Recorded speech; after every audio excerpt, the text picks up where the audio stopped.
ശരീരവും മനസ്സും ഒരുപോലെ ആ ഭഗവാനിലേക്ക് അലിഞ്ഞു ചേരാനായിട്ട് നിൽക്കുന്ന ആ ഒരു സമയം നമുക്ക് അനുഭവിച്ചറിയണമെങ്കിൽ നമ്മൾ ഇപ്രകാരം ദർശനം നടത്തിയേ തീരൂ.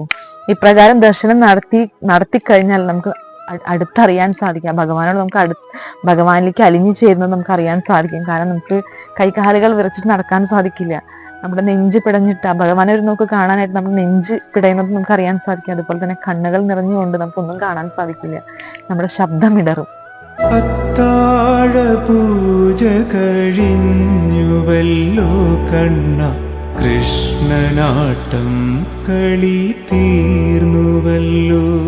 അങ്ങനെ നമ്മൾ നാരായണാലയത്തിൽ കയറി ഭഗവാനെ നമസ്കരിച്ചതിന് ശേഷം പിന്നീട് നമ്മൾ മനസ്സുകൊണ്ട് തയ്യാറാകുന്നത് നമ്മുടെ പൊന്നു ഗുരുവായൂരപ്പനെ കാണാനായിട്ടാണ്. നമ്മുടെ മനസ്സിൽ നമ്മൾ ഭഗവാനെ കാണാനായിട്ടുള്ള വെമ്പലിൽ നിൽക്കുകയാണ്.